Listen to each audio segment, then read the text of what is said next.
толеранс за всички, които може да се посетят, сигурно ще дойдат още някои поканени, но те се присъединят към нас.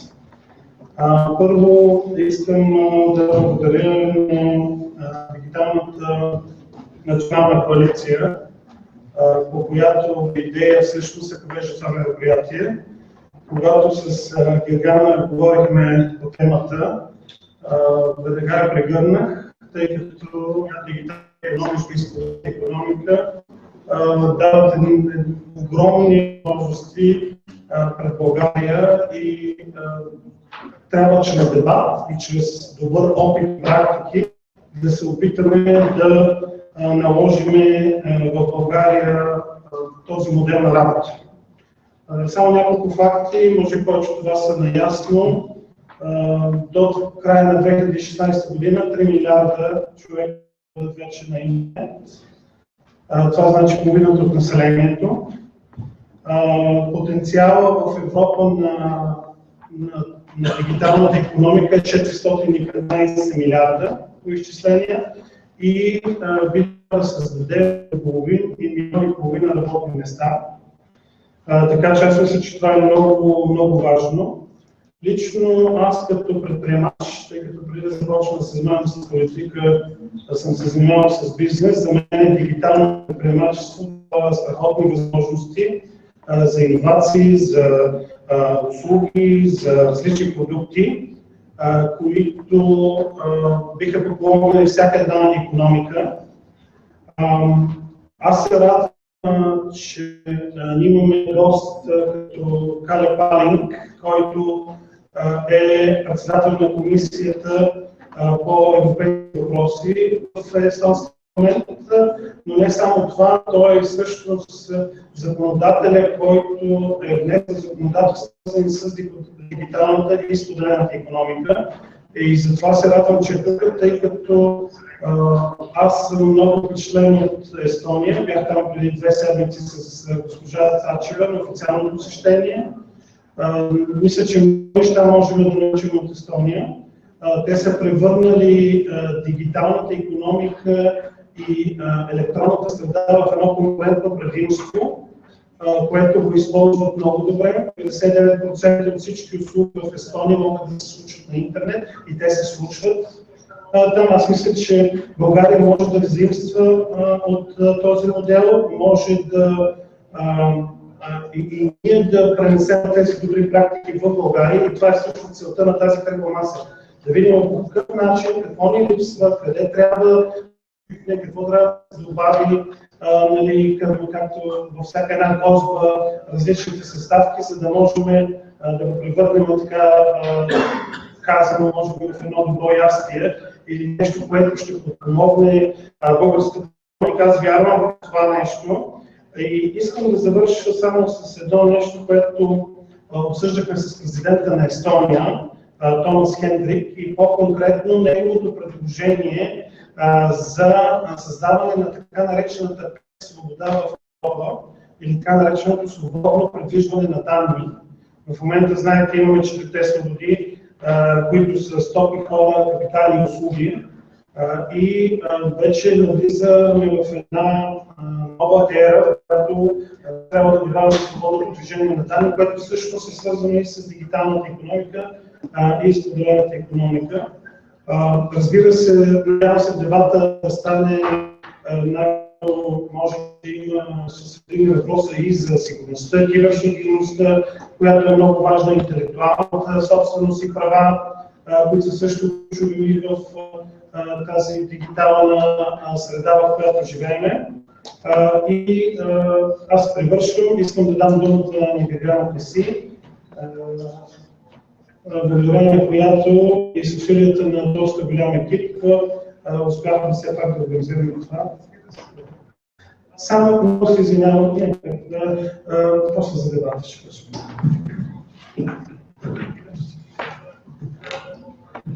Благодаря, господин Ананиев. Скъпи колеги, приятели, казвам се Гергана Си, предупредим вече за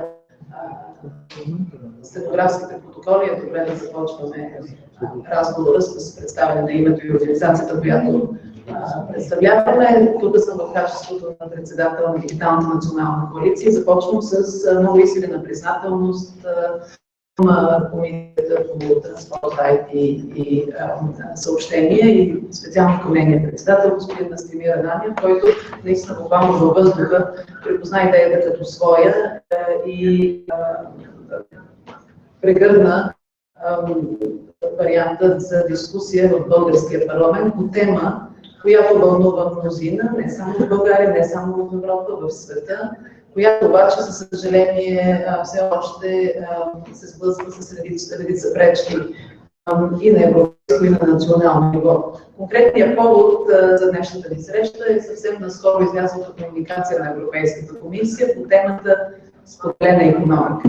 Дали ще наречем shared economy, collaborative economy, gig economy и куп други дефиниции, които се опитват да дефинират това, което трудно се подава на дефиниция. Поради простата причина, че за всички нас е нещо ново като явление.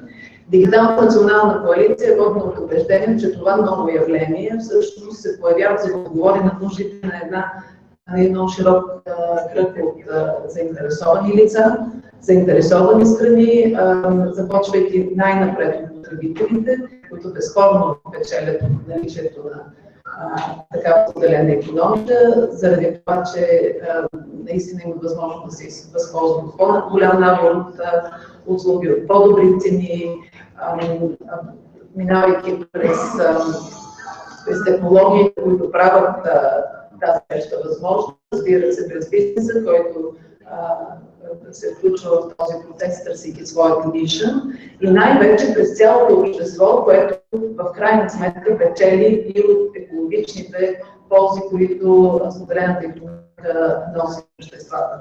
Всъщност днешния разговор, извън конкретните детайли, в които допускам дискусията ще ни вкара, е разговор за това какво ние избираме миналото и бъдещето. Той е понякога много невидим, но много силен начин, свързан с темата на днешния ден, темата Брексит, темата на историческо безпрецедентно напускане на една държава член на Европейския съюз. Въпреки многото аргументи, които се изговарят, политически аргументи за това, защо британците решиха чрез всенародно допитване да напуснат Европейския съюз, има един аргумент, който не присъща особено в дискусията, но аз от своя опит знам, че той винаги е съществувал в съзнанието на британския гражданин. И това е тяхното неудовлетворение от начина, по който Европа се движи по пътя на иновациите. Британците винаги са смятали, че те като един отворен, иновативен, либерален, атлантически пазар са много по-отворени към иновациите, които в крайна сметка правят обществата ни по-модерни, отколкото самата Европа.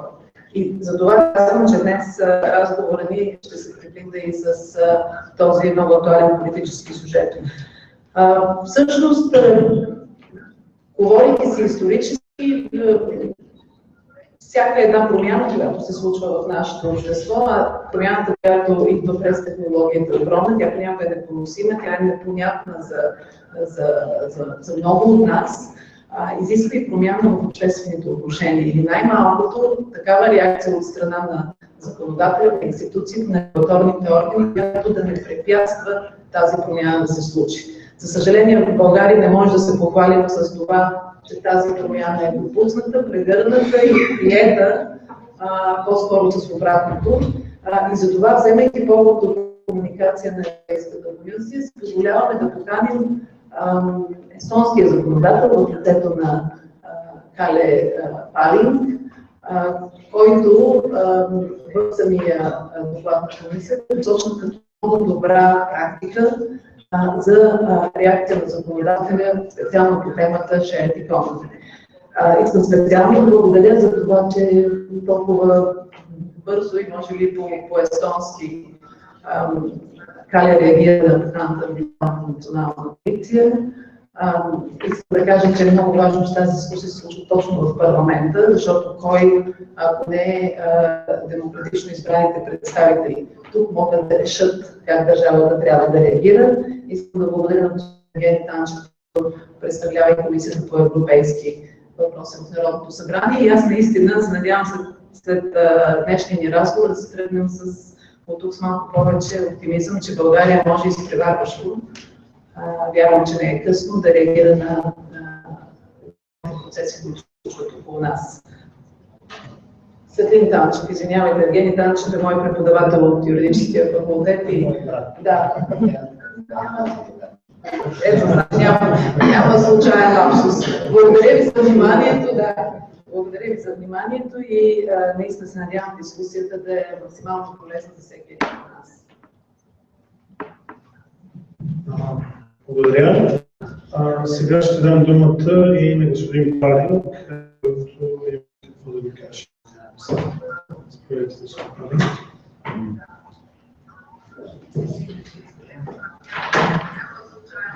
Thank you, Ms. Passy, and thank you, Mr. Ananiev, for the invitation. It's an honor to be here. Ladies and gentlemen, once again, thank you for the opportunity to talk about the past and the present of my country. For those of you who don't know yet too much about Estonia, here are a few quick facts for introduction. Geographically, we are a small Nordic country standing at the shores of the Baltic Sea.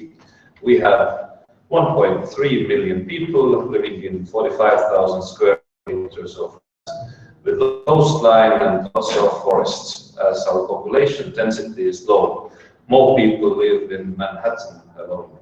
I already mentioned forests, which do cover 50% of our land. We are one of the greenest countries in the world, which means that the quality of the food products is very high.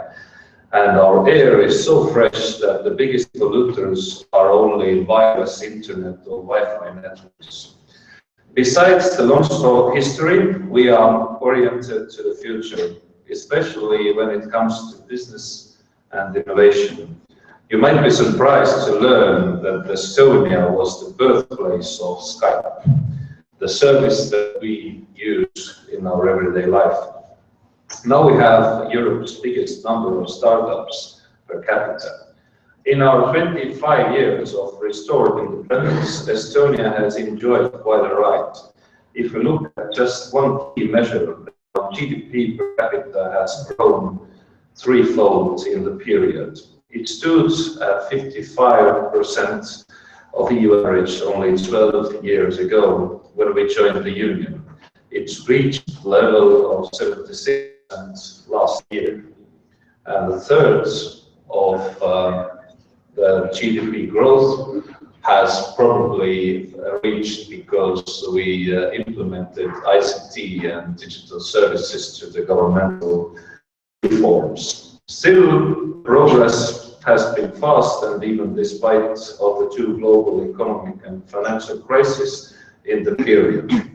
I'm proud to say that over the last 15 years, Estonia has built one of the most advanced digital societies and governments in the world, as only recently World Bank's Global Development Report confirmed.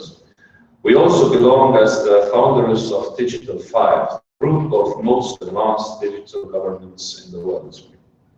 I can give you some examples of public digital services that make people's lives very easy and convenient, also fast and efficient in Estonia. So it would be better to understand the context why we have chosen to welcome the collaborative economy as such as well. It takes on average a few hours, maximum a day, to set up a legally functioning company or internet in national company portal. Our record actually has been 18 minutes to have a company up and running. All the further reporting, customs and tax declarations and so on can be fully digitally handled as well. Thus, instead of spending time on getting red tape done, entrepreneurs in Estonia can rather focus on what matters the most, starting and growing their businesses. 96% of people submit personal tax declarations online. It means doing taxes in 5 minutes. Of course, it will take that long if you're slow. No accountants, no costs. We are the first and the only country to offer internet elections. Just last spring, we had the parliamentary elections. A third of the votes we cast online by our citizens from 116 countries around the world. It means that they have a way to engage and participate in our democracy, even if they happen to be out of the country in person. Even if you are in the country, voting is more easy and accessible this way. You can vote from comfort of your home and armchair instead of making the effort to visit polling station or leaving to use the opportunity in case of bad weather or something like that. There is a nationwide electronic health record together with a digital perceptions. Doctors can access medical histories or consult each other's right from their desk digitally. People can get their medicine without visitors, visit the doctors and prescriptions can be issued digitally, and you just go to pharmacy to pick the medicine up. Thus, no paper and no need for extra visits and time spent for waiting at the doctor's office if there is no need for new analysis. Many ask me and us how is all possible. Of course, first you need the political will and leadership to do things differently and take risks. And I understand you are to think differently and take the risks, otherwise we wouldn't be here together to discuss this topic. Quite a few people and so-called experts thought that internet voting is impossible when we started in 2005. Yet we have used it ever since without any problems. Technology is only an instrument. It is the transformation of government with technology that what matters.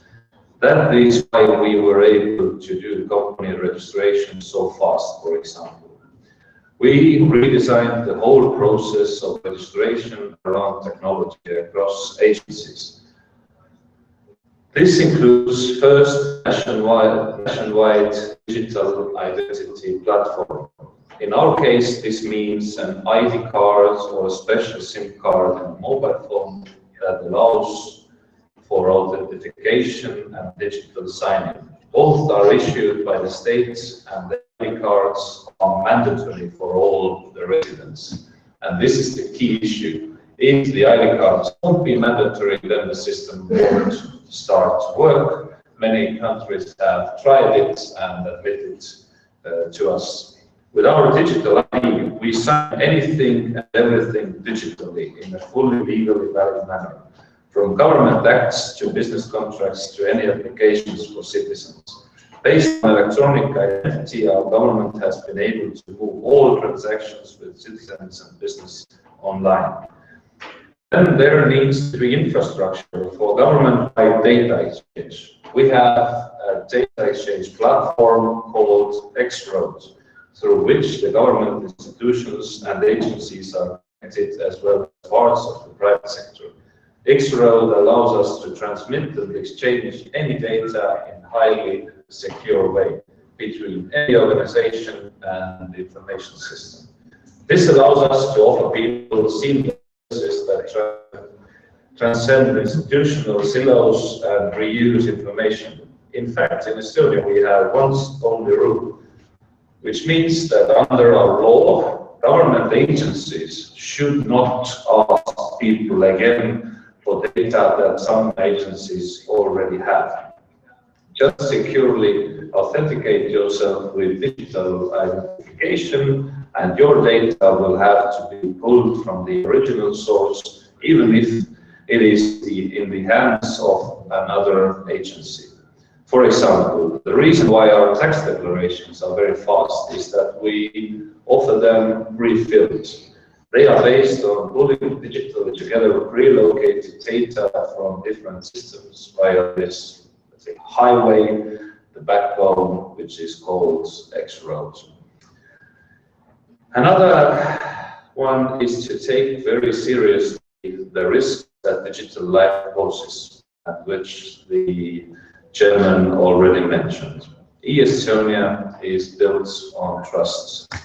People have to be sure that once they submit some data or want to use a service online, the systems are always up and running when needed. That data does not get lost or stolen or tampered. Given our advanced level of digitization in government and society, cybersecurity and privacy protection have become critical for everyday functioning of our society. That is why we have built up world-class competence in these areas, proof tested also in world's first cyber attack against a nation state in 2007, which we successfully defended against. Estonia is the host of NATO Cooperative Cyber Defense Center and the European Union's Agency for Large-Scale IT System in Internal Security area.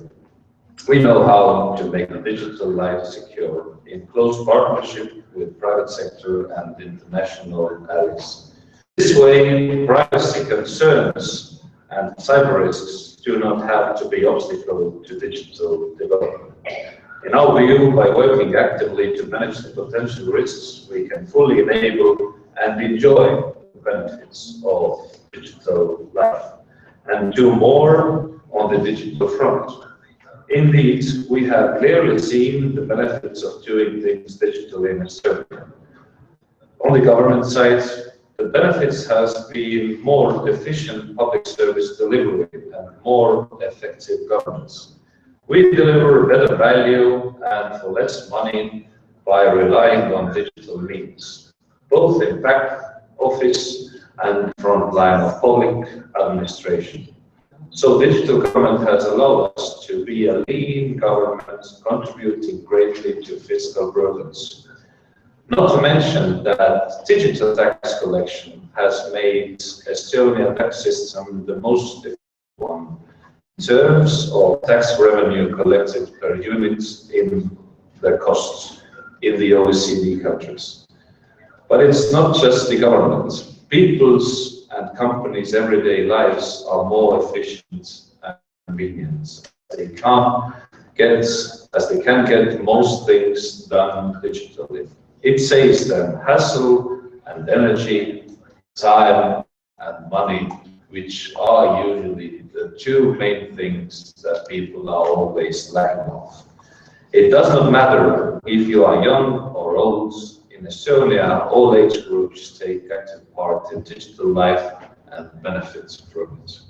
For example, we estimate that we save in the whole economy at least 2% of GDP each year as an efficiency gain by signing anything and everything digitally. In fact, a bit more than 2% of GDP is how much we spend annually on national defense in Estonia. So we basically pay for our defense by signing everything digitally. There also is another economic growth divided. Dividend. The building of the digital government has led to emerge of strong ICT industry as the companies built up their expertise by delivering us innovative solutions. And as I've heard, you have the same kind of developments. This in turn has made Estonia a hub for tech-based startups more recently. Today, Estonia is not just about useful public digital services, but also disruptive private ones. Skype was the first major breakthrough in this area already 10 years ago when they became part of eBay. Estonia has now numerous other stories of success building up, be it TransferWise, which is peer-to-peer online currency exchange, Crabcats, cloud-based meeting place for mechanical engineers, or teleports, search engine for global nomads, to mention just a few. In December 2014, our government launched a startup of our own, and this is called e-residency.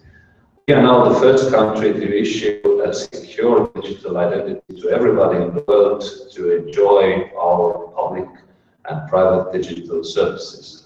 So as Uber is probably the largest taxi company or transport company in the world without any cars, as Airbnb is probably the largest accommodation company in the world without any hotel rooms. So the Estonia can be the country, let's say, the world's largest country with only 1.3 million physical residents. That is how we see a change to make the Estonian economy bigger, at least in the digital realm, bringing new users for the services and income for our companies and the country. E-residents receive a smart ID card to get it. You can apply online and receive it in our embassies around the world. It is not a physical ID or travel document, as it has no photo. Also, e-residency does not mean that you are a citizen. You are tax residents with a permit or rights to entry to our environment. Yet it is even more powerful. E-residency enables secure digital authentication and signing. Any transaction can be handled digitally and from a distance with just from your laptop or mobile phone. It is now in a public beta phase. It means that we work with it in the private sector and government agencies to improve the initial services and launch new ones. The e-residents can sign documents, launch and manage companies, do the banking online, and print files. The first phase of e-residency has shown that we are on the right track. By the last months, more than 10,000 people have received their e-residencies from more than 130 countries worldwide. By the way, the birth rate in our country in 2014 was only 14,000, so quite comparable numbers. Ladies and gentlemen, having said all that, and as you know now where Estonia comes from and where we are heading, also defines the essence why we choose not to be hostile or indifferent towards the collaborative economy. Why we have chosen instead to embrace the collaborative economy. In 2013, by the estimate of PricewaterhouseCoopers, the 5 main collaborative economy sectors generate 15 billion in global revenues. However, by 2025, these same 5 sectors could generate a potential revenue opportunity worth more than 330 billion euros. We in Estonia decided that we can't ignore the sector growing 22 times over the course of 1,000 years. We definitely want to be part of the process. We cannot turn off the internet.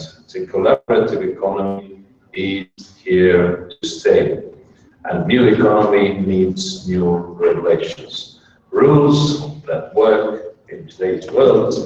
And I'm happy that the European Commission also have announced in their communication just a few weeks ago that, and they agree with the same argument, and say that collaborative economy must be regulated. The core driving factor of the collaborative economy is that technology allows us to capitalize previously underutilized capital. Our own apartments for Airbnb or Booking.com, our own cars for Uber. It's a massive engine to increase efficiency. It's a business revolution, but it also has the potential to be an environmental and economic one. Environmental aspects are relevant, especially if you think about the limited resources and growing world population. Technology lets you get a car or an apartment in under 5 minutes. That is better, safer, and more accountable, trackable than a taxi or hotel room that you need. Why not to adapt regulations that allow someone to put their car or apartment on such platforms in 1 day, as opposed to 3 months or in some countries not at all. However, existing regulatory frameworks don't ban Uber or Airbnb, but they make it as hard to run sharing economy or collaborative economic services as it is to run Skype on MS-DOS, if somebody still remembers this operating system. It's just suboptimal. The goal of regulation is to continue guaranteeing public safety, consumer choice, while becoming as frictionless as technology and service can be. Estonia has introduced a draft legislation that would regulate ride-sharing platforms such as Uber or Estonian company Taxify as one of the first countries in Europe. The Estonian ride-sharing bill defines ride-sharing service as pre-arranged service, as you can see the price before starting the ride. It states that ride-sharing is not public transportation, nor it is taxi service. Provider needs to utilize an electronic system, and the quality of the service is guaranteed by instant customer feedback. And since competition rises, the quality bar, we can reduce state regulations for taxi sector as well, and then the benefits come to the both sectors. It's a simple approach which gives quality without government interference. If well regulated, we stand much to gain from the growth of these platforms. Some people think it's a matter of new services like Uber, disrupting traditional services like taxis. But it's not about ride-sharing versus taxis. It's about ride-sharing versus private cars. Today, 4/5 of our all journeys taken in Estonia happen in a car. Our car ownership rate is growing quickly, and the average Estonian family now spends more than 12% of their income every month just on transportation, because we don't have too good alternatives to own a private car. We made a study in Tallinn University where we asked from 3,000 people that how would they look at ride-sharing service. 91% of the answers said that they would be ready to consume the service. 47%, and I would underline this one, said that they are considering selling their family's second car if the service is with a reasonable price, and I would get the car within 5 to 10 minutes. And 31% said that they are considering offering the service or becoming an Uber driver. So it's quite a remarkable number. Public transport is important, and we should be exploring programs to develop a more efficient public transport scheme. But ride-sharing services can help too. The technology behind these apps can match two people going in the same direction, who can share a ride and the cost. The ultimate vision is more people using fewer cars and fewer people to buy a car to begin with. This is good for the environment. It can reduce congestion and can lower the cost of living. Platforms like Uber, Taxify, and Wismile can also benefit the government's balance sheets by bringing economic activity, what was previously done off the books, into the digital world where everything can be traced. I mentioned before that Estonia is already a leader on simple electronic tax fillings. Taking care of tax affairs diligently, yet with minimal efforts, is so Estonian. Our Tax and Customs Board announced a partnership with Uber to collaborate on a new e-tax system that would simplify the process of declaring taxes for people using these new platforms for work. In fact, in February, Estonia became the first country in the world where Uber drivers opted to voluntarily share their tax-related information and declare their taxes electronically. So the tax is not an issue. If you would like to regulate the Uber and use, or let's say if you would not like to regulate Uber or ride-sharing services, and you would like to use not paying taxes as an argument, then this argument definitely doesn't work, because we have this experience in Estonia. In our experience, people pay taxes when it's fair and simple. The pilot with Uber was successful. A respectable amount of their partner drivers declared the taxes automatically on a voluntary basis. And as the head of our tax office insists, the specific number is not even important. The bottom line is that this approach works. And besides, there is practically nothing to lose. Cash-based taxes sector, and I will underline that as well, at least in my country, is not known as tax compliant. And if we could have some good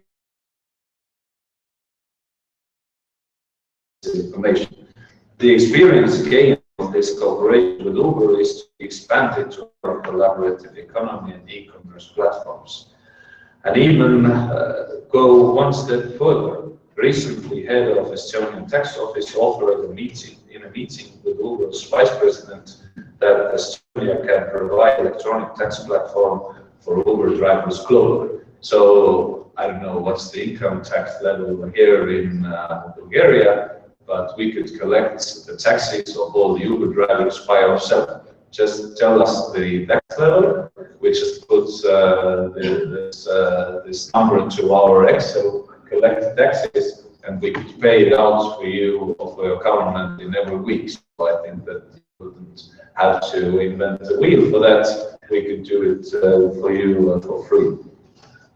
So I've spoken a lot already, and I'm about to end quite soon. Our goal is to create rules that work in today's world. The legislation would ensure digital platforms are given clear rules on how they can operate in Estonia. Reduce people's need to own their private car, create smarter ways to organize our cities, generate new economic opportunities for thousands of Estonians, and ensure Estonia continues to lead Europe in digital implementation. This is the Estonian story in brief, but it could well become our story, a European story. For example, smart use of technology could and should be the way for all of us in the EU. That is why digital single market has been a priority for Estonia. Imagine if we saved 2% of GDP everywhere, in every member state EU, just by signing digitally. We could save a lot and invest this money wherever for growth, for many challenges that we have in the EU, and we probably have that kind of events happening in Great Britain if we would have had less bureaucracy, as Britain has announced as well, and used this as one of the arguments of not accepting EU this way as it is. We are working hard in Estonia to be an attractive business and investing climate. One thing that we are putting into practice is services that find entrepreneurs and citizens at the right time. This is the same thing that the collaborative economy platforms are doing. The growth of Uber, the growth of Taxify, the growth of .com and Airbnb is driven by consumers' choice and their free choice to use just one number to compare, we have 7,000 hotel rooms in Estonia, and we have 1,800 apartments on Booking.com and Airbnb. So definitely, this is a comfortable way and a service with a reasonable price. The old notion is that companies and citizens should understand how government works. What we can learn from the successful private companies, for example, telecoms, banks, is that they have made it incredibly easy to consume their services, thereby attracting new and retaining existing customers. This is what the successful governments need to do in the future as well. Create the services that find people, not the opposite way. And this is the way that the countries will have future investments, future citizens to pay the taxes in our countries. In Estonia, we actually would like to assume this principle, where unless something very specific happens to you, you are able to live your life from birth to death without ever having to meet a government official. The only exception is when you collect your passport and electronic identity. The biggest challenge for every country, for you, for us, is in the globalizing world of the 21st century is how to get other people to pay for the welfare of your own citizens. How to encourage and entice people from across the globe to come and do their businesses and pay their taxes to your country. This is where a good government and a smart country infrastructure comes in, creating a seamless society where everything just works. I encourage you as well to be on the progressive side of history alongside with Estonia. Let us change Europe together. And as Steve Jobs once said, and this is probably very right, especially today, let's go and invent tomorrow instead of worrying what happened yesterday. Thank you for listening. I'm ready to answer all your questions in the debating part. Thank you once again.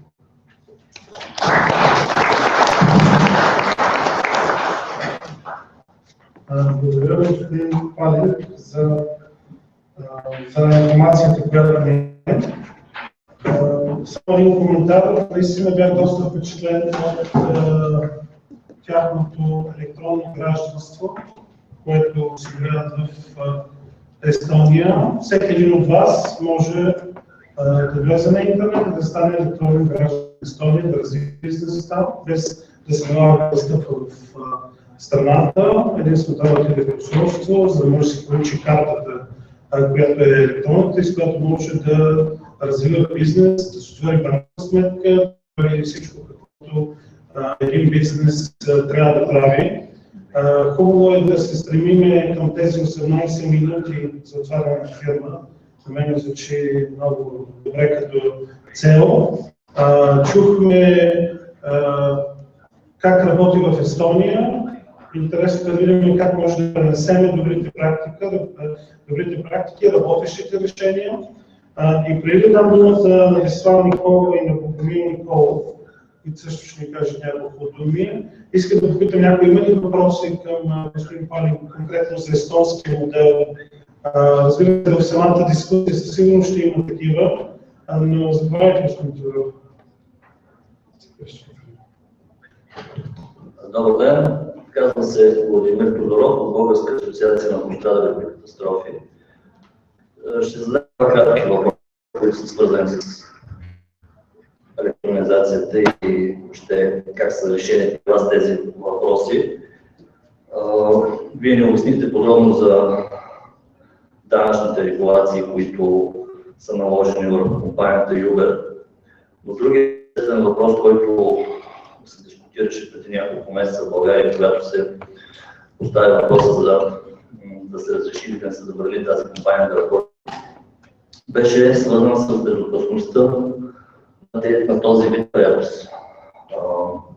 България е особен автомобилен парк, 70% от който е над 20 години. В същото време таксиметровия превоз се разреши да бъдат автомобилите 15 годишни. Което сами разбирате, че при нас и такситата и автомобилите по пътища са стари. Въпреки всичко, държавата се е опитала да въведе регламент с редица изисквания за таксиметровия превоз, които къде се спазват, къде не се спазват. Едни от най-мелетичните случаи са катастрофи с пияни таксиметрови шофьори. Това е отделна тема. Въпросът е как вие виждате специално безопасността в превозването на споделеното пътуване и как това може да се реши като проблем, който съществува. И вторият по-кратък. Преди няколко месеца в Народното събрание се обсъждаше кодекс за застраховане, който първоначалната идея беше да забрани сключването на онлайн застраховки. Тогава благодарение на Транспортна комисия и на Министерството на транспорта и информационните технологии това безумие беше преотвратено.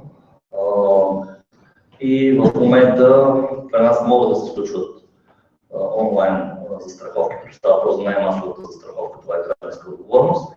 Но въпреки всичко, когато ти можеш да си купиш застраховка, трябва да посетиш даден офис, за да получиш един стикер, който нищо не идентифицира.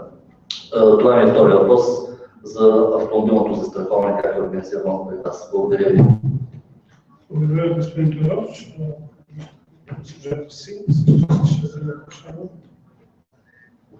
Много благодаря. Аз, разбира се, въпросите, които господин Тодоров поставя, са много съществени. Искам само бързо да споделя моя първи сблъсък с Uber преди година и нещо в Виена, където с Жами си поръчахме Uber.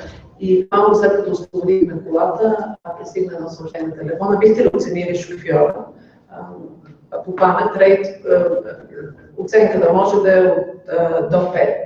И тъй като шофьора беше включен, който още в момента разбра, че ние идваме от България, много така свободно се включи в разговор, започна да ни говори много приятен разговор, някакси извън рамка на това, което ние сме свикнали да ни се случва в нормална таксиметрова кола. Накрая ние решихме да го оценим с 4. Автоматично пристигна обратна връзка от Uber, които казаха: много съжаляваме, че вие давате така ниска оценка за нашия шофьор. При това положение ще трябва веднага да преразгледаме досието му и може би да го помолим да напусне компанията, което нас буквално ни шокира, защото ние се опитахме някакси справедливо да оценим качеството на шофьора, давайки си сметка, всъщност, не давайки си сметка, че реакцията ще бъде толкова бърза. Това няма отношение към сигурността, но има отношение към един абсолютно съвършено нов начин на оценяне на услугата, какъвто за нас като потребители все още е до голяма степен непознат, но може да е много голяма мотивация не само за тези компании за споделени пътуване, но и за класическите традиционни таксиметрови услуги. По този повод искам да попитам господин Палинг, как в Естония се случи законодателния процес и дали в хода на приемането на този нов законодателен режим вие се натъкнахте на съпротива от традиционните таксиметрови шофьори. И използвам случая да изразя благодарност за това, че много бързо Uber реагира на нашата покана. И тук в залата има представители на компанията.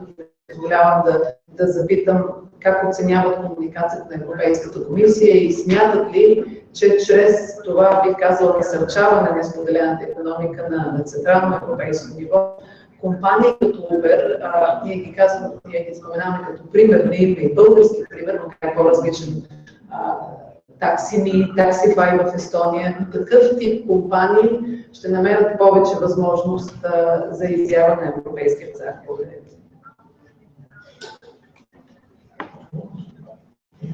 Thank you for the question. First of all, we in Estonia started with a taxi app. There was this the same mentioned Taxify, which connected all the taxi companies, so let's say all the taxi drivers and the taxi companies. And then came Uber. And people already had the, let's say, the habit to use the app for offering rides for themselves. But now, if we jump further and think about the, let's say, the fight, the conflict between the let's say, regular taxi service and the ride-sharing service, the main, let's say, the biggest party which is unhappy is the taxi companies. And I'm quite unhappy that taxi drivers themselves not always understand it, because these are the companies, these dispatch companies, the leasing companies, and of course these dispatchers as such, they are losing the job. The technology does the jobs for them, before them. So I think that in future definitely there will be a place for taxis in Tallinn, because so far we have people who uses the old Nokia phones with buttons, so you can't order an Uber ride with the old Nokia phone. And some doesn't have mobile phone at all. And tourists usually use taxis and Uber together. So anyway, there will be a place for both of them.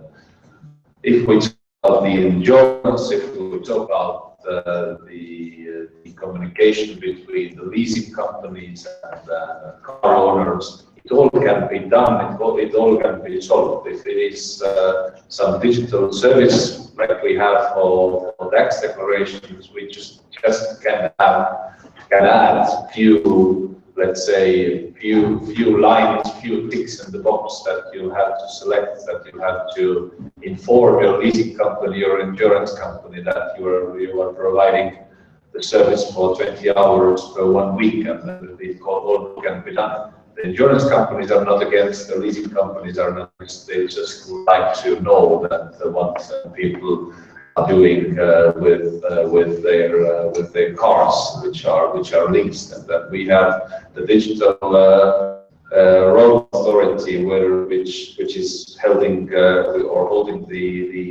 car registry, and we probably just add some lines to this database and it could be solved. But in Estonia, we have the insurance system that all the passengers, whether there is 1 or whether there is 5 or 8 in the car, they all must be covered if something happens. So this is written in the law for I don't know, 25 years already. So this is not a question at all. All these things are so technical, which can be solved so easily. But what can't be solved is definitely the lobby by quite powerful tax companies, because they definitely are losing their income, because there is no need for dispatch companies. As soon as there is no need for accountants in the banks, because people are using electronic banking.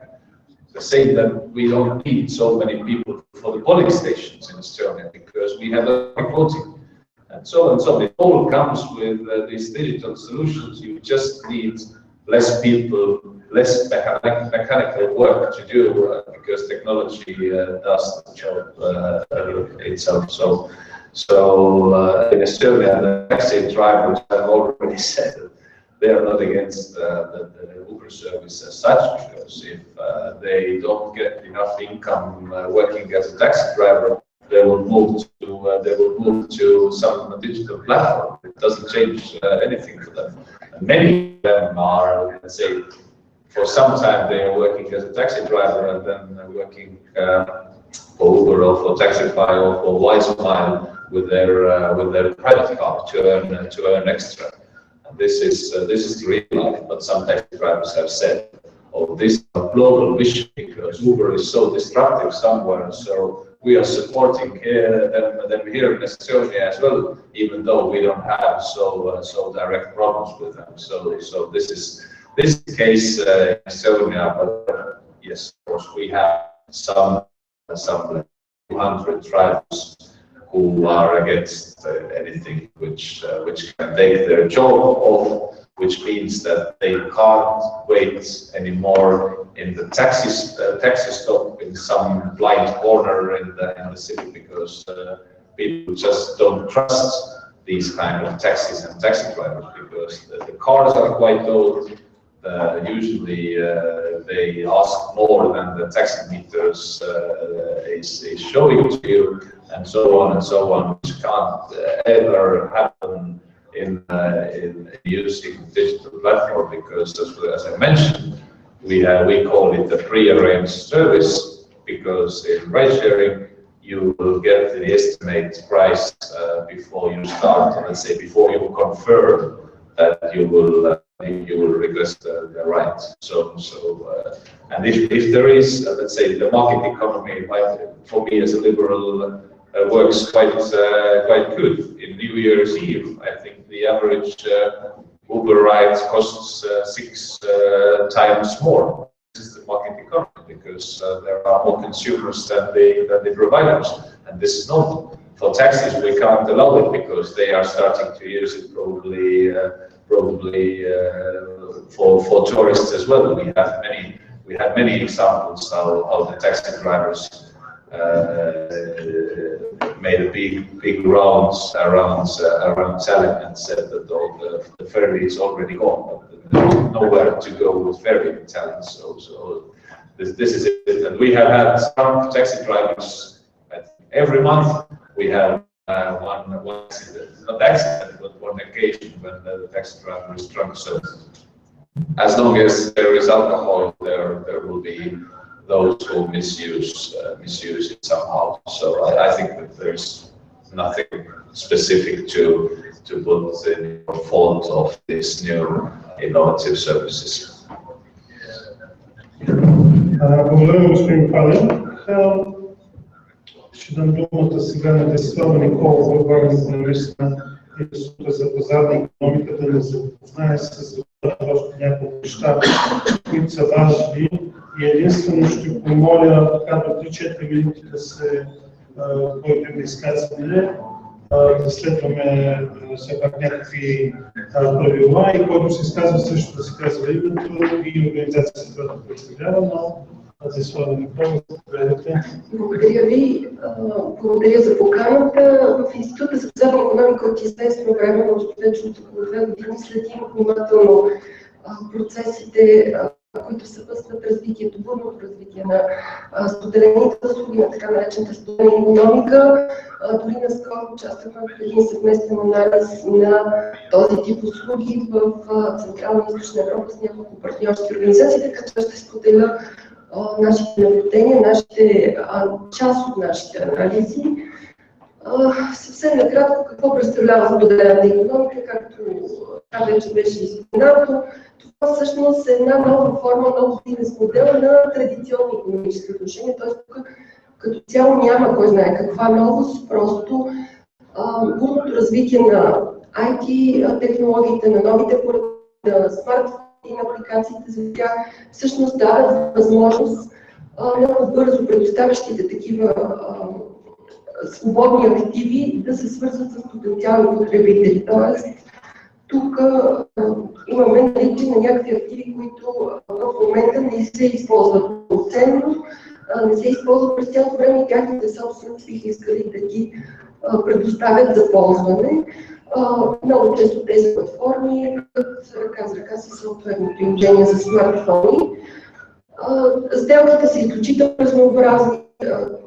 Се започна от недвижимо и движимо имущество, апартаменти, коли, къщи и се стигне до споделени финанси, така наречения краудфандинг, който се финансират съвместно от много голям брой хора, проекти, финансови инициативи, и се стигне до свободно време. Хората споделят свободното си време, това всъщност е реално вид доброволчество. Особеното за споделената икономика е, че става въпрос за така наречените peer-to-peer сделки, т.е. двете страни в сделката са равнопоставени. Нямаме бизнес, продавач, който продава на клиенти, тези равнопоставени страни могат в един момент продавач да стане купувач на същата услуга. Тези сделки станаха възможни именно заради, както казах, бързото развитие на IT технологиите, които пък снижиха неимоверно високите транзакционни разходи за осъществяването на такива сделки в миналото. Всъщност тези транзакционни разходи преди няколко години бяха забранителни за това да отдадем, например, свободна стая, която имаме в нашия кабинет, познах само за няколко дни или за седмица. Както спомена и господин Палинг, всъщност до момента на щабното изследване на споделената икономика е направено от PricewaterhouseCoopers през 2014 година, като данните им са към 2013 година. Още тогава те идентифицират 5 основни сектора на споделената икономика. Това са тези сектори, които може да видите на наследство, споделените финанси, онлайн набиране на персонал, настаняването, краткосрочния на споделения превоз и споделянето на музика и филми. И според тях оценка към 2013 година оборота на тези сектори в споделената икономика е 15 милиарда долара. Но тяхната прогноза е този оборот да достигне 335 милиарда долара само за 12-13 години до 2025 година, като това, което се пояснява, че ако тези 5 сектора се съпоставят с сходните на тях 5 традиционни сектора, към момента общо взето съотношението между приходите на споделените услуги към традиционните услуги е 5 към 95 в глобален план процента, но прогнозата на PricewaterhouseCoopers е, че до 2025 година всъщност това съотношение ще се измени на 50 към 50. Тоест, предвижда се наистина един много бърз ръст на споделената икономика в рамките на следващото десетилетие. Това е всъщност и конкретни прогнозен ръст за всеки от секторите, които те изследват. Най-бързо се очаква да нараснат споделените финанси, както казах тук най-вече примера за краудфандинг, следвани от онлайн набирането на персонал за различни краткосрочни, краткосрочни инициативи, дейности, следвани от настаняването в споделената икономика и споделения превоз. Виждаме, че тук при всички сектори на споделената икономика се очаква недвуцифрен темп на растеж, докато при традиционните сектори се очаква един много по-нисък едноцифрен темп на растеж, дори спад при един от секторите, които те са изследвали. Споделената икономика към момента все още е малко, казах, расте бързо и се очаква да продължи да расте бързо. Само в рамките на 2015 година брутните приходи от платформи на споделената икономика в Европейския съюз са били около 28 милиарда евро. Тоест, ако това сравним с данните към 2013 в глобален план, видим за какво става въпрос всъщност. За какъв ръст. Като тези приходи само за една година са нараснали около 2 пъти. Във връзка с това и Европейската комисия, както знаете, наскоро публикува една комуникация, съобщение, преди това отблизо така наблюдава тези процеси и дори беше поръчала едно анкета, полево проучване на Евробарометър, в която се опитва да оцени възприятията и използването на услугите на споделената икономика. Съвсем точно всъщност от март 2020 година всички страни членки по телефона, като основните резултати са така изключително положителни за услугите на споделената икономика. 52% от анкетираните са чували за тези платформи, а 17% са ги използвали. Като разбира се, по-младите, по-високо образованите, големите градове, тези, които са самонаети или наети, използват по-често тези платформи, поне са в много по-големи бройки са запознати с тях. Много интересно разслоението в Европа и така познанството с тези услуги в Европа. Голяма вариация се наблюдава. Така, например, в Франция, в Холандия виждаме, че над една трета от населението използва платформи за споделени услуги, което пък може да се сравни с Кипър, Малта, Чехия, където говорим само за 4-5% от населението, които ползват такива услуги. България е много, според мен е изненадва приятно, защото тя се изравнява като процент от населението, което ползва такива услуги, със средното в Европа около 17%, и всъщност ние по-скоро сме в втората половина на разпределението. Тоест тук, въпреки че като цяло в момента няма активни такива платформи за споделени услуги, поне не от тези големите, които така са навлязли и в Щатите, пък и в Европа, въпреки това виждаме, че се използват се такива услуги активно. От това, което също е интересно в това изследване, около една трета от тези, които посещават такива услуги, са предлагали услуги, посещавали такива платформи, са предлагали услуги на тях, като около 5% предлагат услуги редовно всеки месец. Какви са предимствата и недостатъците? Това е другото, което анкетата на Евробарометър се опитва да оцени. Предимствата според 41% от анкетираните от тези, които разбира се са чували или са посещавали такива платформи, е най-вече по-удобният достъп до услуги. Това е основното предимство според мнозинството от допитаните, като дори в България процент е по-висок, близо 50% от българите казват, че това е основното предимство. Според една трета от анкетираните предлагат по-евтини или дори безплатни услуги, което също е основно предимство.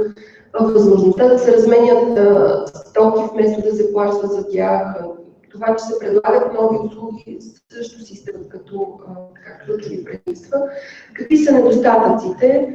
Основното, което се споменава от посещавалите такива платформи или които са ги ползвали, е, че не се знае кой отговаря в случай на проблем. Това е един от основните недостатъци.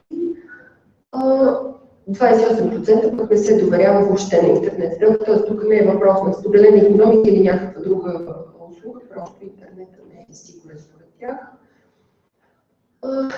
Регулиране и данъчно облагане. Всъщност това е голямото мислене в момента в повечето страни, в които споделената икономика се развива бурно, как да се регулират тези бизнес модели, как да бъдат облагани и да бъдат равнопоставени с другите данъчни субекти. Това, което виждаме, е, че там, където по-бурно се развиват услугите на споделената икономика, че по-скоро има стремеж регулаторните и данъчните рамки да не пречат на развитието на тези нови бизнес модели, а напротив да ги насърчават.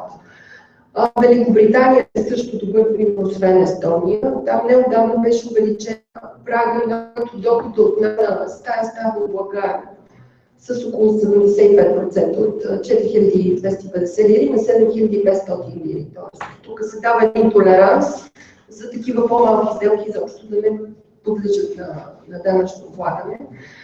Освен това, властите в САЩ и в редица страни в Европа намират начин да си сътрудничат с тези платформи и включително по този начин да ги облагат. В България, за съжаление, до момента по-скоро виждаме до някъде враждебно отношение към, макар и примерите са изключително малко. Всъщност имаме в момента само два примера на такъв тип услуги на споделената икономика. Uber и платформите за споделено пътуване. Знаете какво се случи с Uber. Казаха положиха глоба, незабавно спира на дейността. Тяхното решение беше потвърдено от от вас Висш административен съд, като основният аргумент беше, че тази услуга не е форма на споделено пътуване, защото не е безплатна, за разлика от платформите за споделено пътуване. В пролетта на тази година Министерството на транспорта се обяви за забрана на платформите за споделено пътуване. В момента така е внесен и законопроект за с промени в Закона за автомобилните превози, който също така предизвика притеснения, че може би ще бъдат забранени, което между другото не се среща в самия законопроект. Платформите за споделено пътуване. Предполагам, че така и се надявам, че в дискусиите, които предстоят в парламента, този законопроект ще бъде изчистен и прецизиран. Това, което от икономическа гледна точка е важно да се каже, че като цяло публичното регулиране носи високи транзакционни разходи. Прилагането, но в България по-ясно се вижда, че в редица сфери имаме изключително добри и качествени закони, които просто не се прилагат заради високите разходи по прилагането им. И съответно се насърчава оптимистично поведение. Това всъщност е и така една много добра илюстрация на недостатъците на публичното регулиране. Три са основните недостатъка, които се срещат в теорията на публичното регулиране. Искам да дам думата и повече хората. Една минута. Всъщност основните проблеми с публичното регулиране са проблема с стимулите. Тук така често се дава за пример регулаторното влияние от страна на групи по интереси, това, че не винаги регулаторът защитава обществен интерес, може да защитава частен интерес. Има и проблем с знанието. Регулацията може да е прекомерна или пък недостатъчна, т.е. няма как регулатора да знае във всеки един момент точно колко разходи или пък ползи предизвиква неговата регулация и има съответно сериозен проблем с високите разходи по прилагането.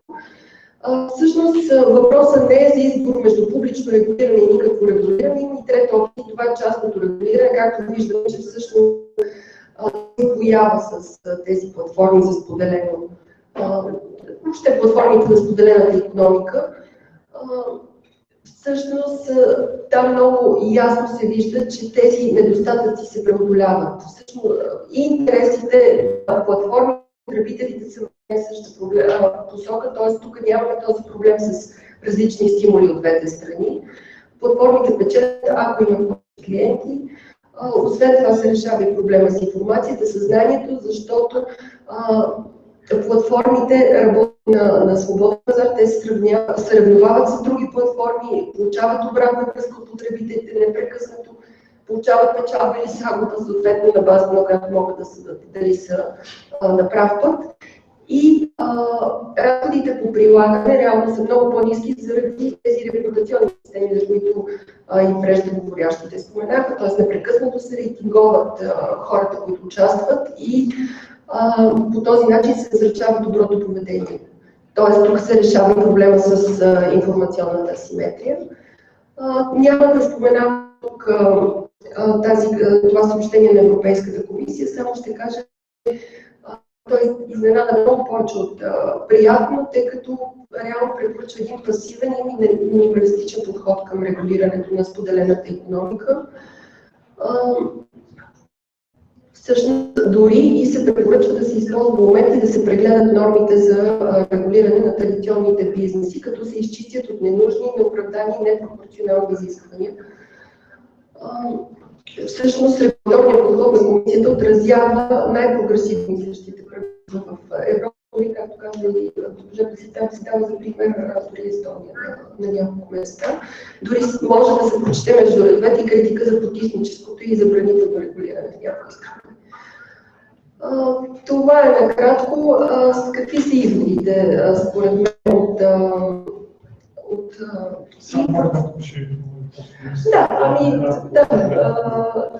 изводите са ясни, всъщност, че искането е в посока да се търсят най-прогресивните и най-щадящи подходи при регулирането на споделената икономика, защото дори тези бизнес модели се развиват и ще се развиват, независимо дали ги забраняваме или не. Като това включва дори и отказ от регулиране в определени случаи, най-вече когато услугите се предоставят от индивиди, а не бизнес и не регулярно в малко. Това е което комисия препоръчва. Благодаря ви. И аз благодаря. Просто съжалявам, че така ви прях, но залата е запазена до половина, все пак ми се искаше да чуем и повече мнения. Дам думата и господин Николов от активни потребители, можете, ако може по-збито, за да дадем думата и на който иска да се включи по темата. Благодаря ви. Благодаря ви. Аз ще започна на Богомил Николов от Асоциация активни потребители. Едновременно с това съм член на економически и социален комитет. Виждате, размножили сме едно становище на тази тема, което приехме на 25 май тази година, една седмица преди да излезне съобщението на Европейската комисия. Аз започвам от там, където завършихте точно съобщение на Европейската комисия. Аз в него най-силно впечатление ми направи едно изречение, което казва: забраната на тези услуги трябва да става само в крайен случай. Като нищо по-конкретно не казвам, но всеки, който познава европейския стил на изразяване, знае, че става въпрос за наистина много убедителни аргументи. И тъй като вчера в комитета в Брюксел имахме една дискусия точно с Европейската комисия на тази тема, в която участваха заинтересовани Бизнес Europe, като една от най-големите асоциации на представителки на бизнеса на европейско ниво, една от големите асоциации на синдикатите и естествено Европейската асоциация на потребителите. И направи много ясно впечатление как представителите на Бизнес Europe през цялото време говориха за нелоялна конкуренция. Това е напълно нормално и разбираемо, тъй като традиционните модели са поставени под сериозен конкурентен натиск от страна на нововъзникващите платформи. Това е нормално да има такава съпротива. Естествено, синдикатите от своята гледна точка също изразяват някои опасения. Потребителите също формулират проблеми. Това е нормално. Като всяко ново нещо, то нахлува и създава както множество предимства, така и потенциални рискове. Разбираме тази реакция, само че защо трябва да се отнасяме изключително позитивно към тези нововведения и да не реагираме толкова първично и толкова първосигнално, като ги забраняваме още преди те да са хасли потенциал. Защото ако ползваме логика и се върнем 100 години назад, ние трябва да забраним комбайна, тъй като когато се е появил комбайна, милиони жетварки са останали без работа. Всяко едно поведение, то е в известен смисъл деструктивно. То получава стари модели, към които обществата са привикнали по някакъв начин, но то е необходимото зло, защото в крайна сметка създава нещо по-добро.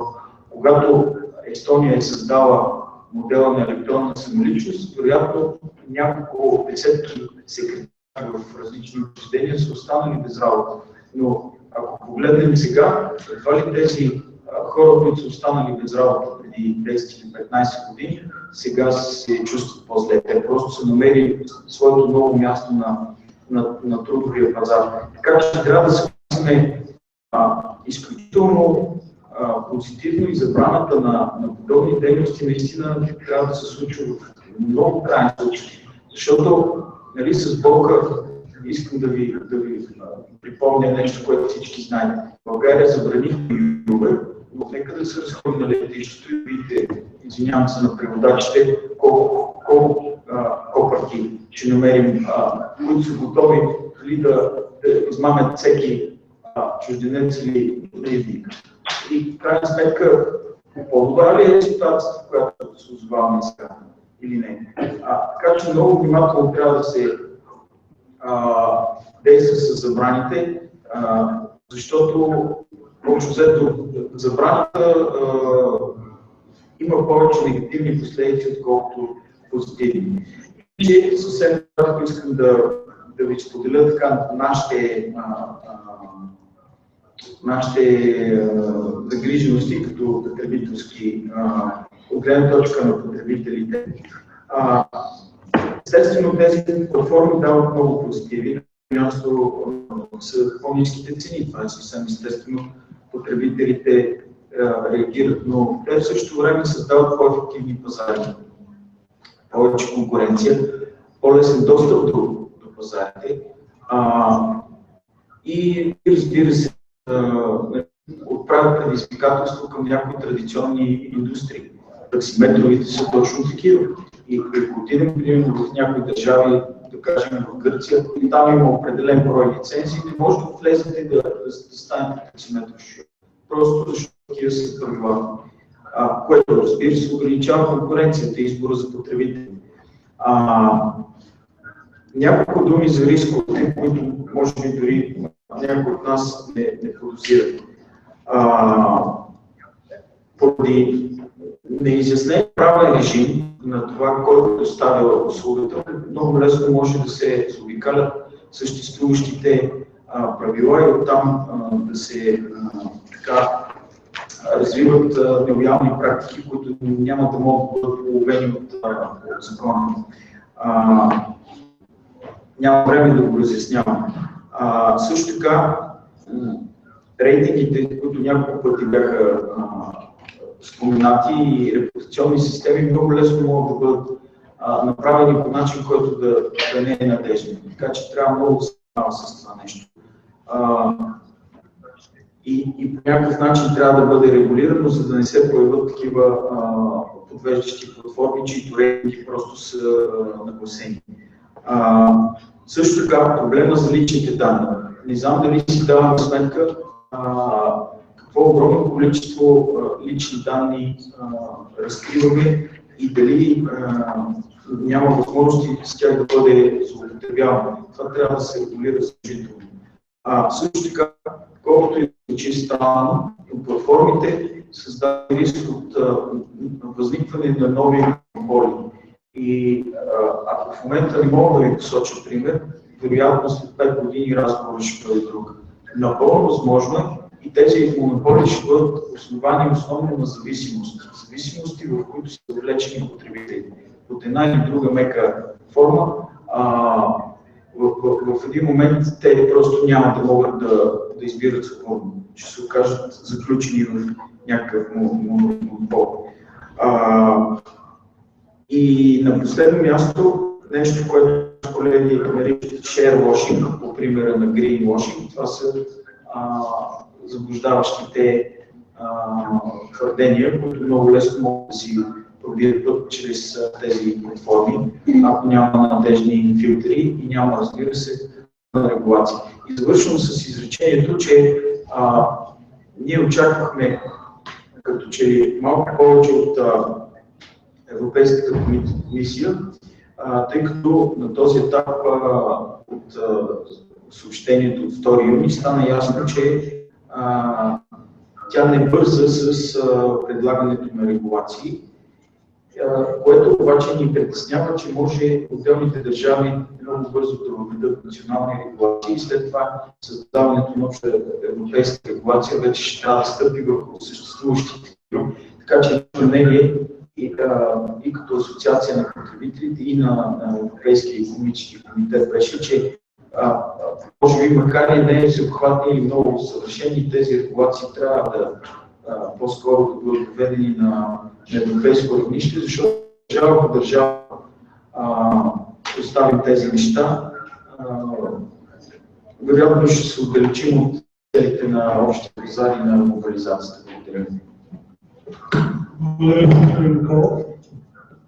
Заповядайте за мнения, коментари, въпроси.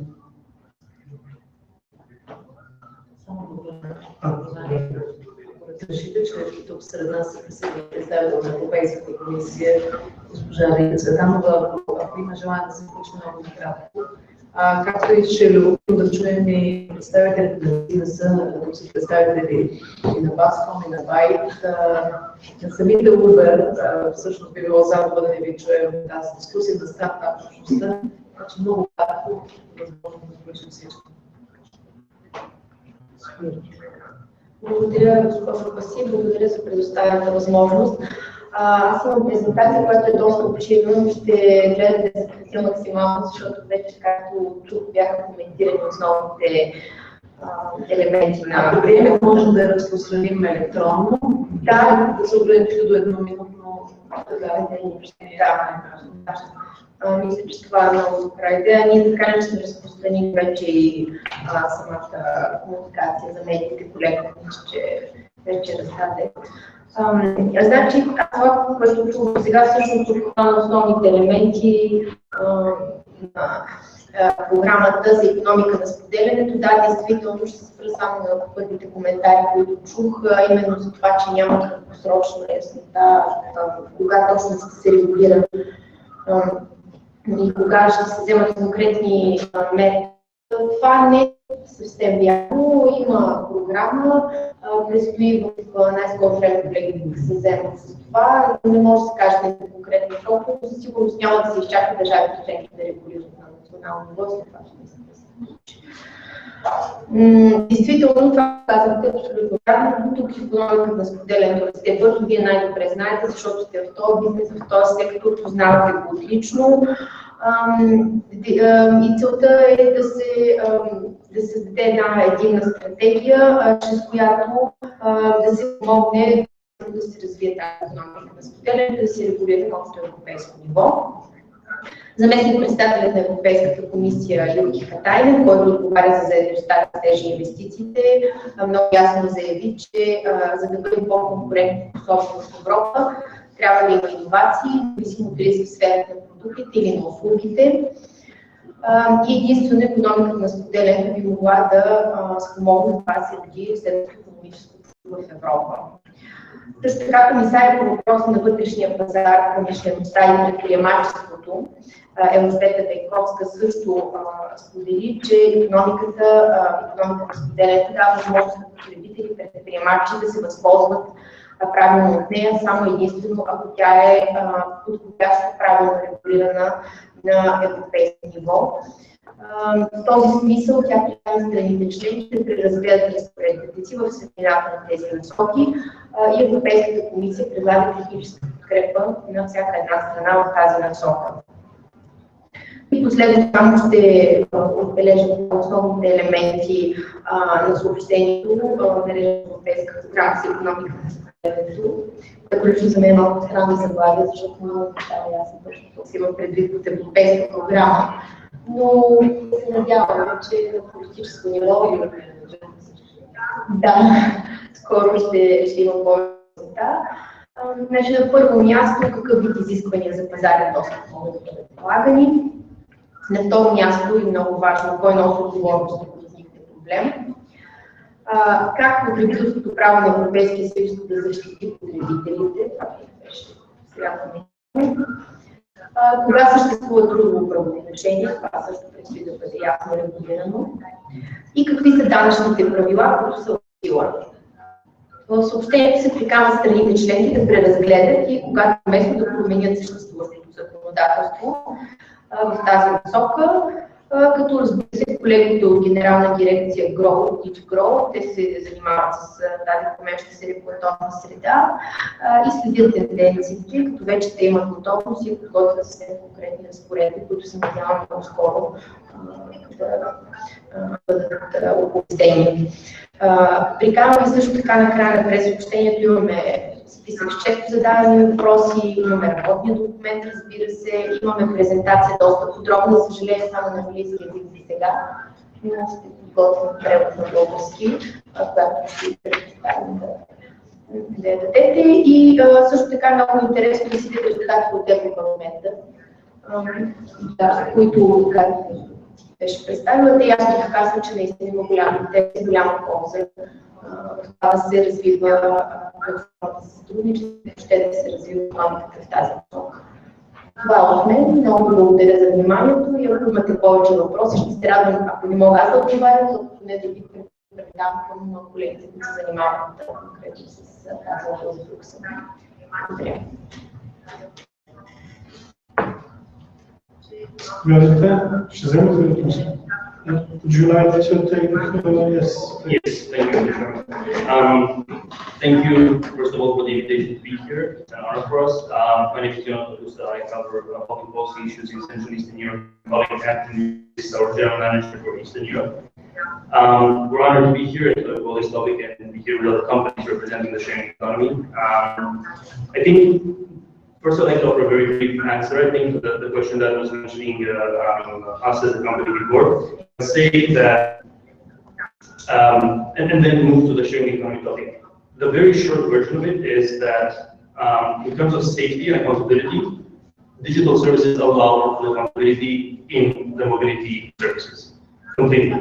The way this happens, again, I cannot speak for all the right checks, but we want to ensure in multiple ways that we can provide 100% security both before, during, and after the trip that is taken. And that is because we use a technology that is only 5-6 years old. Before the trip, all the drivers that join the platform have a background check. The driving records are inspected as well. The cars are technically inspected also at standards that are in every country that we are significantly above. For instance, taxi, but not only. And the app itself, for anyone that has not used it, also allows who you are with. Every time you see the photo of the driver, the phone number, car plates, before, during, and after the trip. After the trip, we do keep trip history. So at any point that anyone has any complaints, they're usually addressed within hours. And those trip histories remain valid for a long time, conforming to national legislation. But I think most importantly is the fact that during the trip, you can even share your ETA for your actual trip. If you have a friend waiting for you at the other end of the trip, you can send them a brief message, just one message. They get to see live where you are, where the car is heading, what speed, who's driving you, what the car plates are, what your estimated time to get to the destination. So I think these are some standards that we are trying to make as well known, and I think they probably answer many of the concerns that were previously. On insurance issues, the specific differ from country to country, but basically all of our drivers are insured. And all trips are as well. And this, I think, is also sort of during the larger conversation about the sharing economy and the benefits of trying to bring the digital single market as it is being now trying to be set up at the European level into our everyday lives. The conversation does include many topics indeed, and I think Mr. Pauling referred to some environmental benefits, the tax compliance issues, where if everything is digital and cashless, you can have 100% accountability, the creation of work opportunities, and this is also very interesting. We started by saying that we want to create the possibility of people getting a trip at the push of a button, then we realize that we can also allow them to get work at the push of a button. And in some that is easier than others, depending on regulations. But at the end of the day, I think the regulatory conversation in the EU is also indeed about what the gentleman that before mentioned, is how you make these standards universal. Like I said, we're not the only ride-sharing app, there are many others. We have competition in every single market that we are in.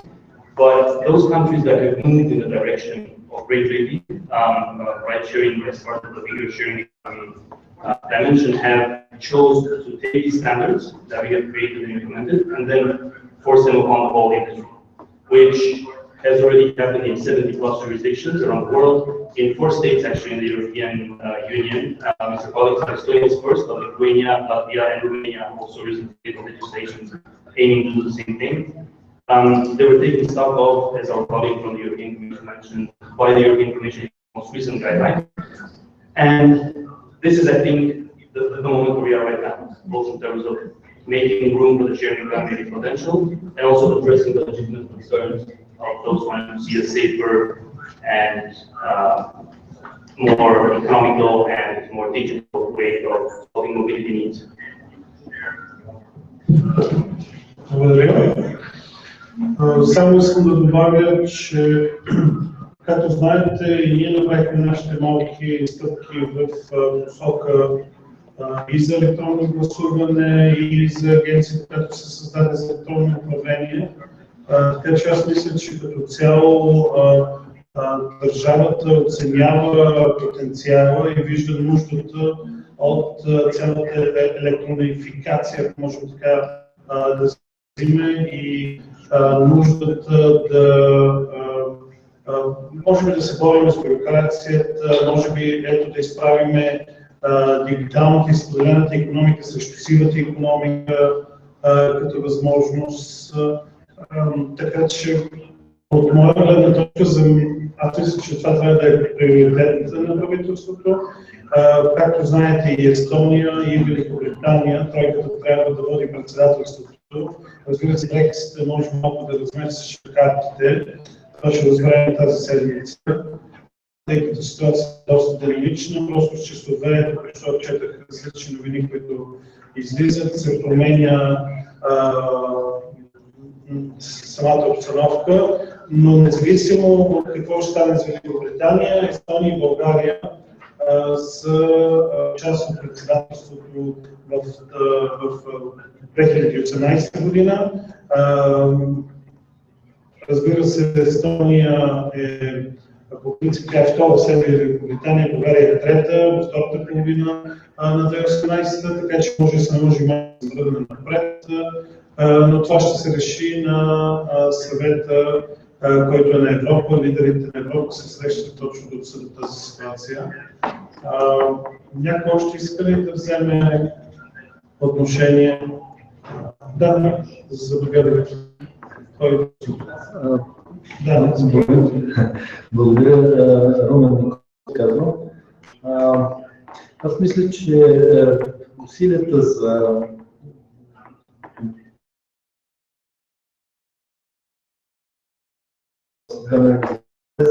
според мен това има и още други измерения.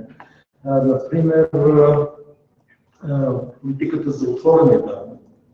Да речем, в много градове има бизнес модели, които са ориентирани към потребителите, към мултимодален транспорт, примерно.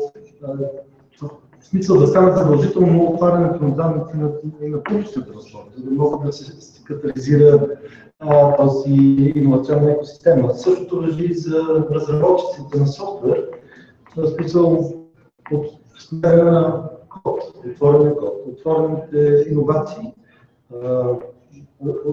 отворени гъвкави градове, че има асоциация на отворени. Мисля, целият този спектър от мерки да не се фокусираме само върху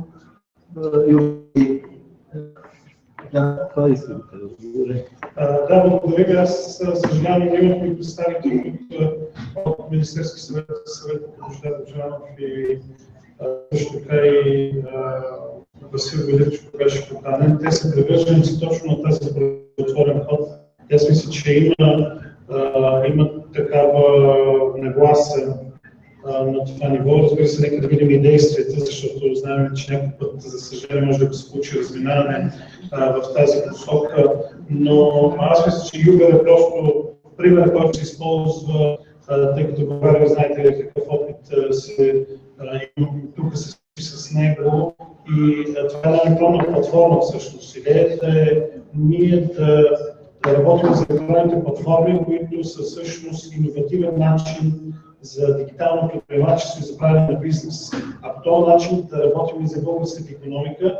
Аз мисля, че ние можем да го използваме това нещо и да се насочим към тези продукти, защото освен Airbnb и Uber, които бяха споменати тук няколко пъти, те са били от най-успешните модели. Съвсем наскоро четах, в Белгия са пуснали новата услуга Bringle, която всъщност е пак електронна платформа за хора, които искат да разнасят колети и различни практики, да се включват чрез споделена икономика и платформа, да могат да участват в този процес. Така че предприемачите са на ход да измислят иновативни начини, по какъв начин да използват цялата интернет среда и дигиталната икономика, която ни дава.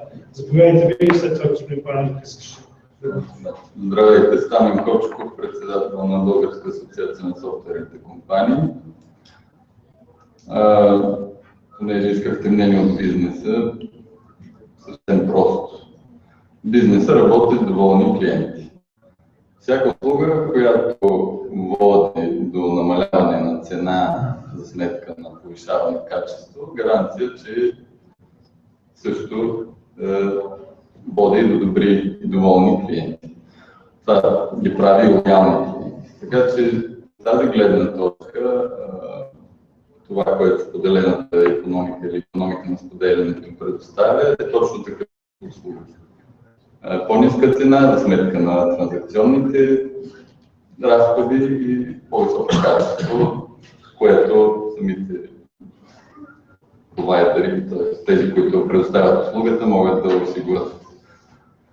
От там нататък всякакви стандартизации и регулации не че не са необходими, те са, но трябва да са в тази посока, да улесняват в крайна сметка развиването на този тип бизнес. Тоест, ако европейските комисии, структури, бюрократични и така нататък се насочат в тази посока биха помогнали много. Примерно, да тръгнем дори от ДДС-то, нали, различните данъци и такси в различни страни, за всеки бизнес някакви такива, може би не кошмарни, но определено затруднени счетоводни операции. При самото имплементиране на цифрови решения и технологии, когато има разлики в законодателство и регулации, това задължително ускъпява имплементирането, т.е. внедряването и след това поддръжката на тези решения. Така че по-скоро, без въпрос, по-скоро като апел към европейските органи и комисии да мислят не точно за регулиране, т.е. като мислят за регулиране, да мислят в тази посока, да помогнат бизнеса и в крайна сметка и да удовлетворяват някакви потребители, а не в интерес на определени лобби. Да, благодаря ви. Напълно съм съгласен с вас. Трябва да бъде оставен бизнес в една конкурентна среда, да се конкурира, за да може накрая да се получи един по-добър продукт за потребителите или консуматорите на самото услуга.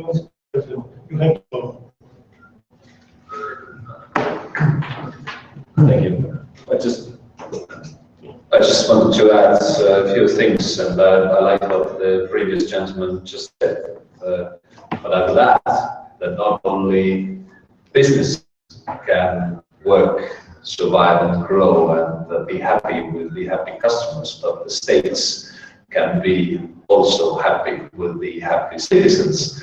And if the citizens are unhappy, then we know what could happen. We just recently witnessed what happened in the UK.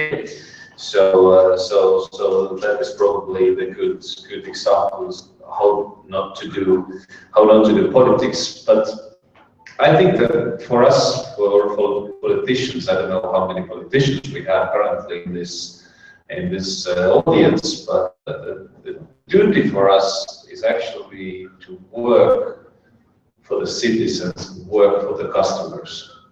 Not for a specific taxi company or not for a specific logistics company. I mentioned just before that we have 7,000 hotel rooms and 1,800 apartments on a rental in the Airbnb already.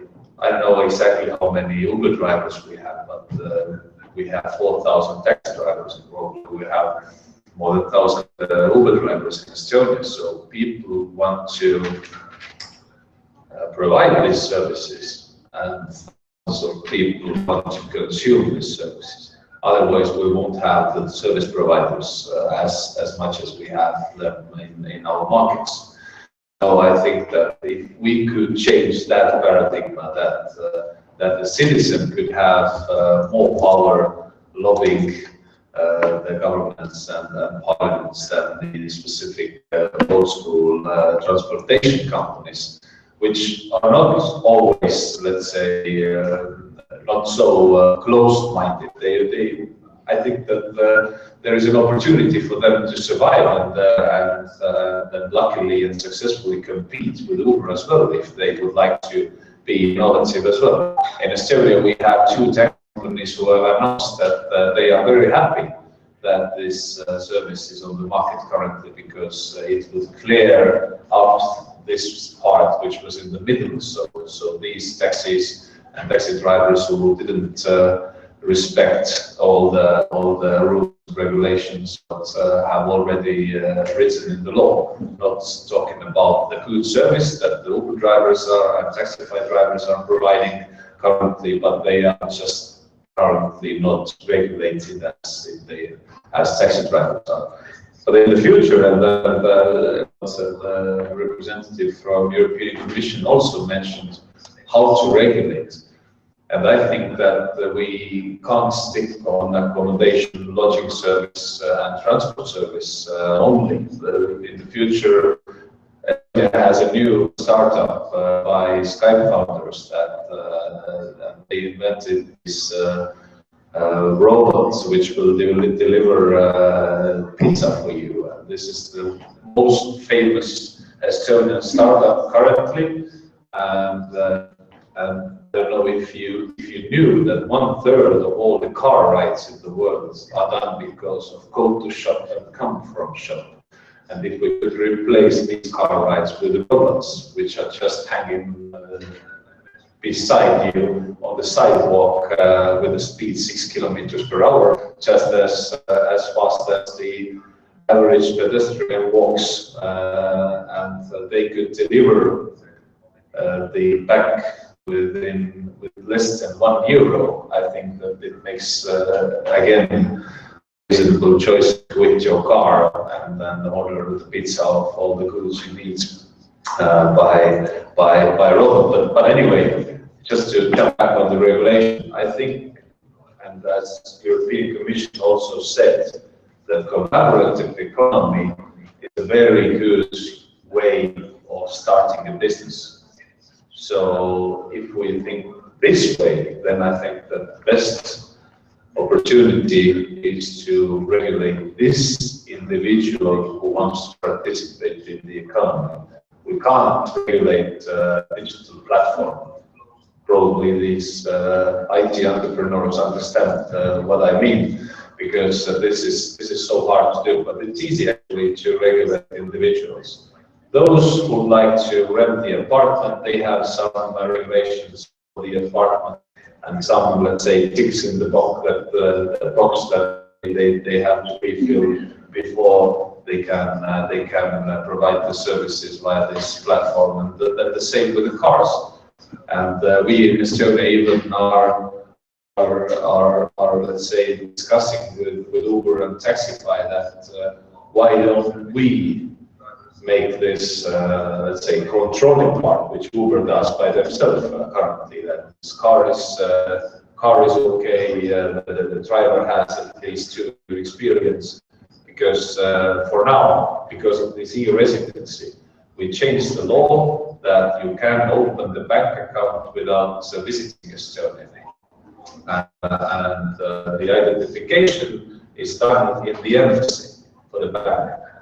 Changed the law internally in Estonia this way, continuing the same road, that the banks will buy the service, or let's say buy this identification service from the state, because we have the infrastructure already. There is no need for banks to keep the copies of the passports anymore in Estonia. So they buy the service by the state. So it could be the same with the apartments. I think that the only thing for apartment to check is the 5 regulations. Do they fulfill all the criteria? Because the worst thing that we will need is some client who will burn in the apartment. And definitely we don't need any accidents with the cars, which I ordered from the platform. So if the states would offer this kind of service, it would be good. And we are piloting this, and we didn't know about it 5 months ago when we introduced the draft bill. But let's say it has developed so much, and then the first meaning of the law has changed quite a lot because of this European Commission communication as well. And I think that just considering this individual's part and then putting some responsibility to the state, which the platforms will pay for, let's say the expenses based fee or something like that, and it would be the solution. And it's so easy to let's say have the trust as well. Of course, in case the citizens trust the government. So if they don't, then it's more difficult. But in average, let's say, citizens usually trust their government to provide that kind of services.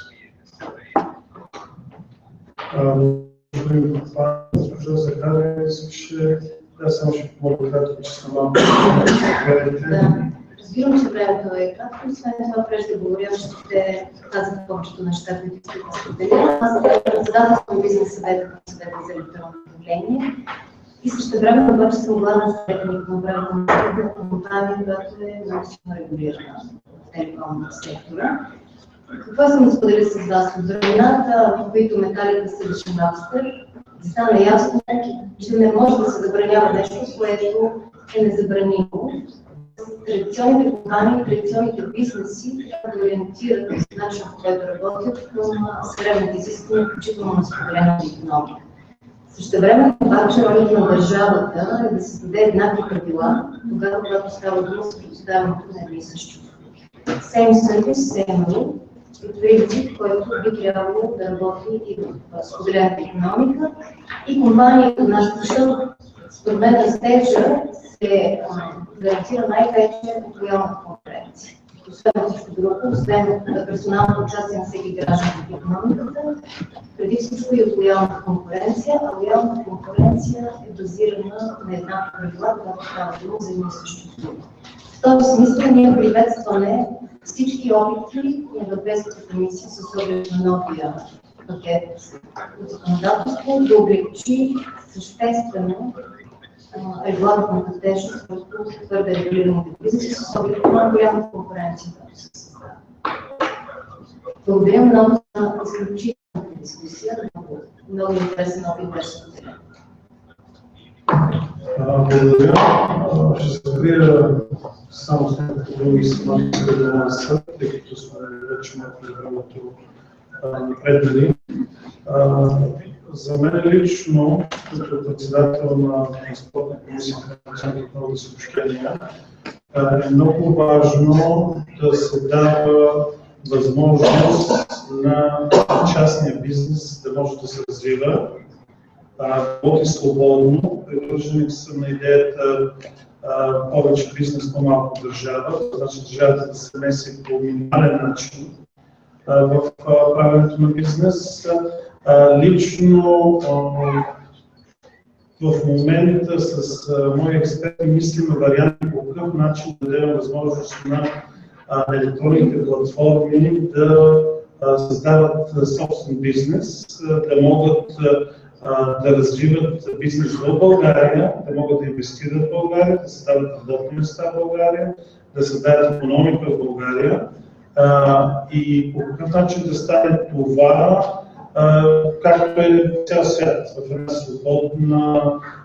един свободен пазар, в една свободна територия от всякакъв вид вмешателство от държавата, колкото е възможно, разбира се. Това не значи, че трябва да се спазват правилата. Където има правила, трябва да се спазват. Харесвам това, което казахте, same service, same rule. Напълно съм съгласен с това, че трябва да има такъв баланс, но трябва да оставяме и самия бизнес да се конкурира в средата и сектора, в който е. По този начин се раждат най-добрите продукти, по този начин се раждат иновациите, когато всеки мисли по какъв начин да има конкурентно предимство пред своите конкуренти, а това обикновено е в полза на всички потребители на услугите. И ще завърша с това, че за България трябва споделената дигитална икономика да е приоритет. Аз мисля, че можем да го обърнем в нашето конкурентно предимство. Разбира се, че следваме Естония и може би се конкурираме малко и с тях, да не успеем, но защо не? Аз мисля, че имаме този потенциал. И само едно нещо също ще добавя, което може би в началото трябваше да кажа за електронните умения, за електронния талант, за кадрите. Трябва да насочим фокус в тази посока, защото за да имаме дигитална икономика, дигитална среда, и трябва да имаме и кадрите, трябва да имаме и хората, които всъщност да подпомагат развитието на този сектор и като цяло тази икономика, която съвсем скоро според мен ще измести, тя вече почти изместила в някои индустрии традиционната правене на икономика и традиционните вътрешен продукти и така нататък. Така че благодаря на всички, че участвахте. Благодаря много на господин Пали, който е специално от Естония за тази маса, на Гергана Паси, която направи един много добър инсепшън, като ми даде идеята да направим тази кръгла маса. Надявам се от нея да се роди нещо и предвид. За мен беше много полезно от цялото това нещо, защото виждам желание и в бизнеса, и в НПО-тата. Аз като представител и на законодателната власт имам такова желание, ще търсим и допълнителна подкрепа, тъй като знаете, че законодателството обикновено стават с мнозинства, не само с добри идеи, тъй като имаме прекалено много опит и примери, които може да дадем за едни добри идеи, за които не е имало мнозинства и не са се случвали, но трябва да видим какви са ни приоритетите и да се работи в тази посока. Благодаря на всички и пожелавам успешен ден. Благодаря.